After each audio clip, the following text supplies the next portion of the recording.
Welcome back to the Flex Zone Podcast YouTube channel. Make sure you hit that thumbs up, subscribe if you're new to the channel already. Comment down below.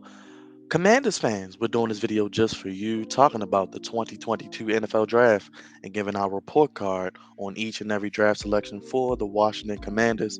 Of course, I'm joined by my brother, the right-hand man, the commander himself, Commander Crevonte. And remember to give him a salute. Not only is he Commander Crevonte, he's the Commandalorian. What's good, brother? I'm like, that's a little better, yo. That's a little bit better. I like it a little bit more. Hey man, let's get into this Commanders draft. I saw what you did with your Ravens draft, the phenomenal draft, if I do say so myself. And Commanders, I wish one day we could even be half as good at drafting as the Baltimore Ravens. Well, let's get into it, Crevonte. When we were looking into this draft, you guys had the 11th pick, and there were guys on your board that you thought you were going to get at least one of them on the Washington Commanders, and it was going to be a big time playmaker either at the receiver or at the safety position. Do you want to talk a little bit about what you thought was going to happen before we get into what actually happened in the draft? Sure.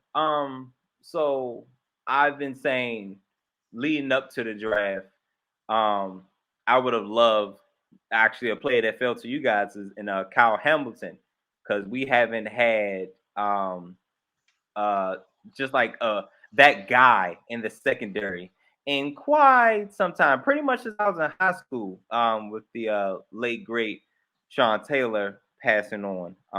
And that was a very, very long time ago. And we really haven't filled that position since. But it's just like when you have that guy, it's not much to worry about. You know what I'm saying? I like getting elite guys at elite positions that's hard to find. You know what I'm saying? Like, and you being a Ravens fan, you had two of them at elite positions, two elite defenders, especially when they were able to play together. In Ed Reed and Ray Lewis, instant first ballot Hall of Famers. Um, when you have a guy at safety who can man the field, um, you can just do more with your defense. Just like when you have shutdown corners or elite pass rushers, you have more flexibility as opposed to just having, just guys out there. And I felt like the Commanders missed on elite guys for, pretty good guys. Um, but yeah, I had three guys. I actually had four guys that I was on board with saying like, yo, I'll be cool if we get into these four. Only one of them was gone. That was Garrett Wilson. He went the pick before. Chris Olave was there. Jameson Williams was there, and of course Kyle Hamilton was there. And they traded out of the spot. And obviously, after doing some research, it was Drake London.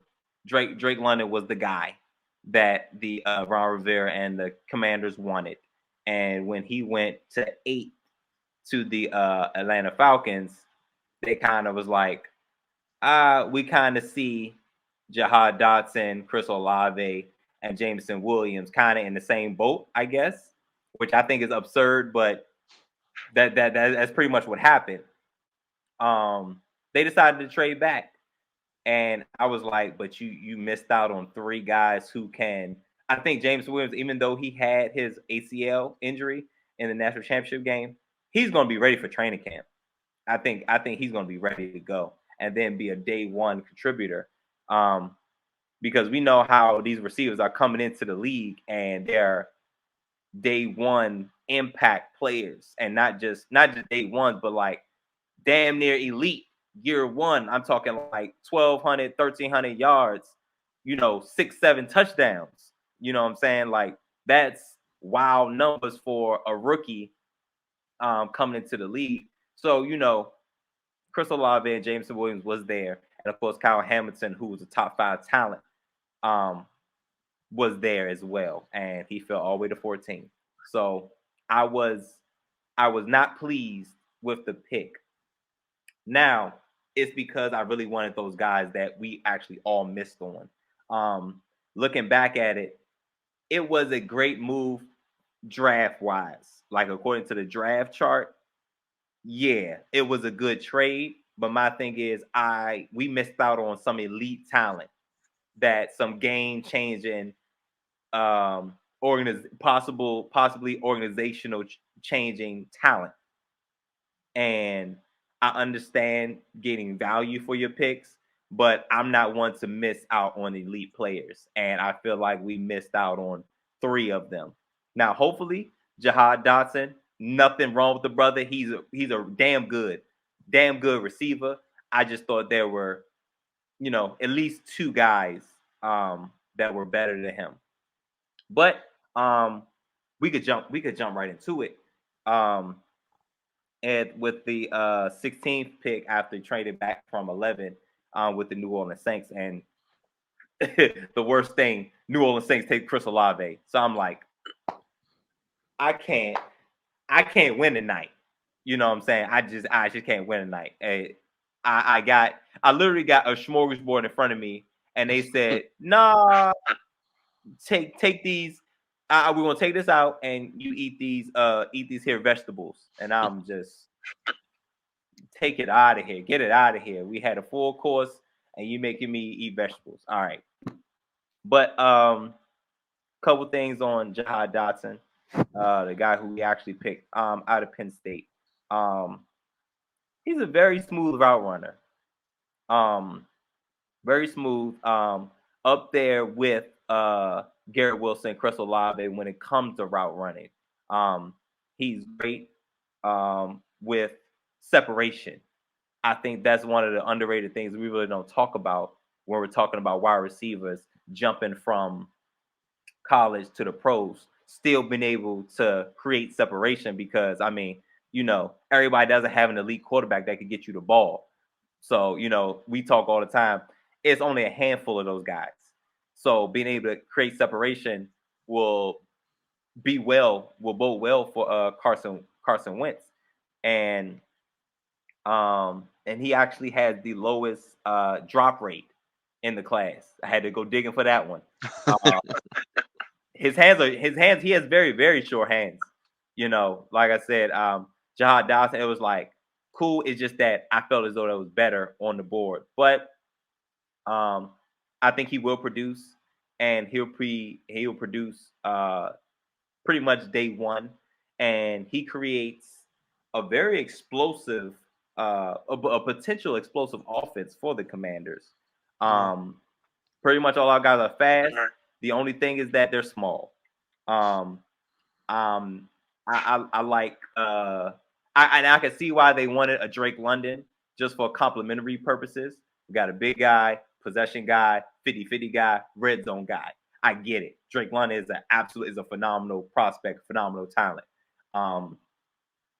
And of course across from Terry McLaurin, just projecting. We got a speed guy who can beat you over the top, take short passes, get yak yards, make spectacular catches. It would have been a pretty damn good formula at our wide receiving corps. So now it's kind of like we all got guys that pretty much do the same thing. So I'm obviously hoping for the best, but Jahan Dotson, the biggest knock on him is that he's 5'11", at best, maybe a smidge under 180. So gotta bulk up and keep that speed. So again, nothing against Jahan Dotson, but it was other guys there for the first round at least. Well, moving on to the next round, Phidarian Mathis out of Alabama. Your thoughts on him as well? So my grade for Jahan Dotson was a B plus, because he's no slouch at wide receiver. It's just that again, like I said, there were other guys. But Mr. Mathis, listen, like I was saying on the flex zone, there's a pipeline from Alabama to the nation's capital. we're gonna lose. Well, we cut, which I was not a fan of. Um, Matt Ioannidis, low key guy, not well known, but he was great for what we did on defense. Um, he found his way. He found his way around the ball. He didn't have great stats, but he was where he needed to be for an interior lineman. And cutting him was tough. A tough pill to swallow. Deron Payne, it probably won't be enough money to go around to pay Deron Payne. So this guy will be his replacement, and I think he fits. He fits what he can fit what we do because I mean we only have Deron Payne, who was also an Alabama interior defensive lineman, and he does some of the same things well. Maybe not just as well, but he could be a viable replacement for Deron Payne. What would be your grade for And the of course, Mathis pick? um, probably like a B minus, somewhere around there. It wasn't knock your socks off. Great value pick at that spot. And of course, I love Alabama defenders, so just for the fact that you get him from Alabama, he gonna get at least a B. And Well, moving forward, Brian of course, Robinson also Jr. Ron Rivera also's philosophy: build up front first, which I can thoroughly get behind. Yeah, playing next to Jonathan Allen. That ain't a bad thing either. Yep. And then moving forward, another Alabama. I was going to say you guys double dip because I was like, well, it was funny they took another Alabama guy on the offensive side of the ball, Brian Robinson Jr. You have Antonio Gibson as a commander. He's just starting RB1, but Robinson Jr. Do you like him as a backup, Crevonte?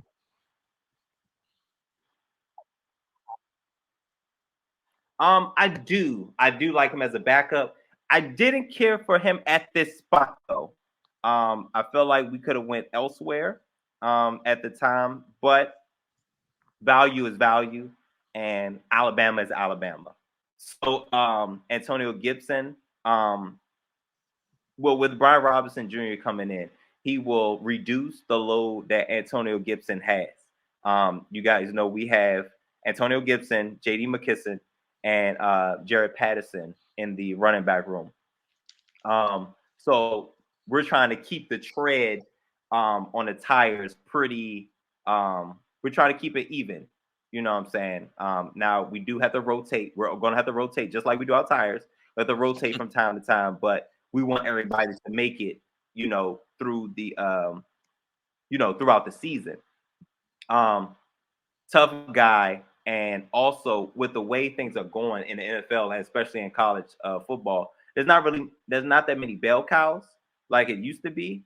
So he actually still has some good tread on his tires coming out of college because back in the day, Alabama wasn't really a passing team like that. Um, they had pretty much a big offensive line and a pretty big running back, and their quarterback was okay, and their receivers were good. But Alabama was all about running the ball until as of a couple years ago, with the whole transition from Jalen Hurts to Tua, and then that wide receiver group really started to pick up. But he's gonna come in. He's gonna have some fresh legs, and I think he will really help in the rotation when it comes to using our running backs. He's gonna have some competition with because I think Antonio Gibson solidified. J.D. McKisson's pretty much solidified. He's going to be a competition for that third back spot. I'm not sure how many we'll keep. I'd imagine it's going to be 3 running backs. So he's probably going to compete with Jared Patterson and J.D. McKisson for the backup role. You agree? Um, C plus. I didn't like picking him here, but the pick was still. I do like him as a player. I just didn't like the timing of the pick, so I'll say a C plus. Moving forward, you guys did get a safety, not Kyle Hamilton or Daxton Hill, but Percy Butler out of Louisiana. Your thoughts? I was hoping it was Louisiana State, but that's too much to ask for, especially in the fourth round, because DBU, you know what I'm saying? He probably wouldn't be here in the fourth round. He went to LSU, but he went to Louisiana. Um, we need a depth in the secondary. That's what we do need. I think this was a depth pick. He was going to immediately provide help for the special teams, and he'll probably be our gunner, pretty quick. So we like speed at gunners and guys who can cover, and most importantly, guys who can tackle. And I believe he can do all of those things. But for him to get on the field, the Commanders are going to have to develop him a little bit more if they want him to thrive more than just a special teams player. From time to time, the Commanders have done a 3 safety set, and I don't know if that's going to be like a long-term thing or is that just a couple packages, but I have noticed that. So the more safeties we have, the more versatility we have on the defensive side of the ball. You agree for safety pick, Mr. Butler? Um, I think depth-wise, school-wise, small school, measurables are kind of enticing. I would say probably about a C. In the C, this is an okay pick. Great for depth. Not a big name guy, not a big name school, so he can surprise us. But the pick, I'll say a C. This next pick may have been the most intriguing pick of the entire draft. You guys go quarterback, take Sam Howell. Your thoughts on Sam Howell, Crevonte, getting him here when you got him late in the draft? I did not think he would be here. There was some. I looked at a bunch of mock drafts from a bunch of different people, and there were some people that were high on Sam Howell. Even as high as possibly being a QB2 in this draft class. Right. Getting him right here was absolutely great value here. Honestly, probably our best pick of the draft. Honestly, just because he was a top guy last year, he lost he lost a significant amount of talent last year, and his top wide receiver actually plays for us. In Dombie Brown, wide receiver from North Carolina. He lost 2 running backs. I draw blanks on the names, but when you lose that type of I think talent, Javante Williams and it's Michael going to Carter. suffer on any level, no matter. Yes, absolutely. 2 dynamic backs who, you know, um, made it a little simpler for Sam Howell to do his job effectively. Um, he lost, like I said, he lost a lot of talent, and when you lose that type of talent, you're going to suffer in some ways. I think it was great that he was still able to be productive. I believe he had about 3,000 yards passing with 1,000 yards rushing. So that's pretty good, pretty balanced. Um, and like I said, he didn't have much around him. But granted, then again, it's North Carolina, Tar Heels, not known for football. So yeah, I think it was an absolutely great value pick right here. I'm talking like this pick is an A right here because he has the potential to be the future. I'm not saying he will be. I'm just saying for the value pick and where we got him, he can be a starter years down the line if this whole Carson Wentz thing doesn't work out. He's there. He's led a team before, and when there's talent around him, he can lean on that talent to be able to thrive. But I mean, 1,000 yards rushing ain't nothing to sneeze at. He's given dual threat, or at least his legs and feet are some form of a threat. So I think it's an absolute great pick right here. He will battle with Taylor Heineke for that backup spot. Ron Rivera has already come out and said that Carson Wentz is our guy, and you know what I said until he's not.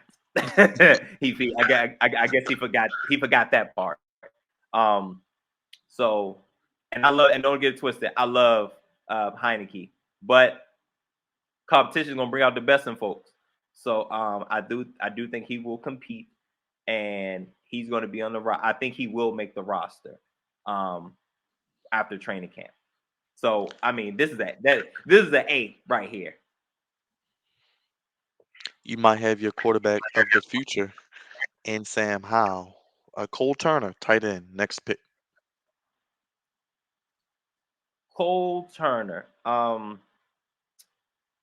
So we suffered an injury, a key injury last year, in Logan Thomas, our tight end. He had an ACL in December. Um, he was our top guy. He was coming along, and so it was unfortunate that he got the injury when he did, because we were really trying to make a push. But I think he is great at one. He's 6'6". He's a really, really, really tall guy, and pretty good at running routes. Now, put him on the end, he's not much of a blocker. We're gonna put that out here right now. We're gonna have certain packages for him, and most of them he probably won't be blocking. He's gonna have to bulk up because we're gonna have to have him block a couple times because we don't want to tip our cap every time he come in. Oh, it's probably gonna be a pass play because he's not great at blocking. Um, but with his size at 6'6", him and Logan Thomas being interchangeable, I think will be able to boost our offense, which is looking pretty good.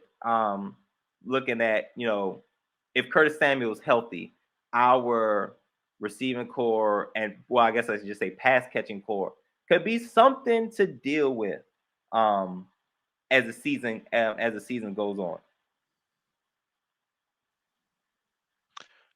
Now, your next pick. We thought it was Chris Paul from the NBA, but it's not Chris Paul, the offensive lineman. Not doing double duty, not the point guard himself, but Chris Paul, the offensive lineman. Interesting pick and name. I think it's interesting that he plays guard too. So um, I thought that was wildly interesting. I hope I was hoping it was him. I was gonna say, oh, he must be getting ready to start his new career because I know he is a dog. But I was like, 6'4". That's probably not him. um, but again, this is another depth move, and I'm all for depth because sometimes as the years go on, everybody's going to suffer some type of injury. We want guys to be able to be next man up, but we also need a next man up. Um, I'm looking him up. He's 6'4", about 320. Um, Smart guy, tough guy, great size, and has questionable footwork. But I'm hoping for depth purposes, he'll be able to compete. And I don't know. Prayerfully, he makes the roster because that's depth, and he does have really great size. Um, I'm hoping, I'm hoping, I'm hoping that works out.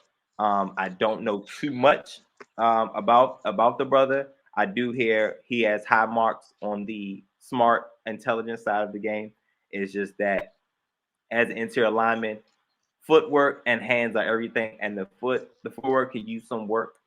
Um, but I love it. I love it as a depth pick, and we're talking around 7 at this point. We're talking damn near um, undrafted. Free agents. We're in that range. So I love it for the depth for the depth, and I honestly like it for the name too. I'm not gonna hold you. Yeah, anytime we got the name Chris Paul, hopefully good things follow. But their final pick was Christian Holmes, cornerback. You guys needed depth in the depth secondary, as you mentioned earlier. again, I at the end of the draft, that's where, and by the end of the draft, I mean basically day 3. We're looking for value, depth, and guys we did a little extra homework on that probably everybody doesn't know. Um, Christian Holmes is unfortunately he comes from the Cowboys, but it's Oklahoma State Cowboys, so it's a little different.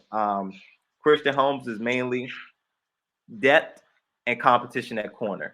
Our secondary was a little bit underwhelming at times, and and he's there. He's there for depth and to compete.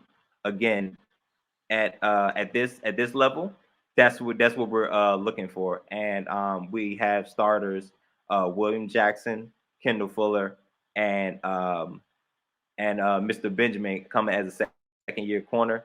We just need guys to get better. That's all I want is guys to get better.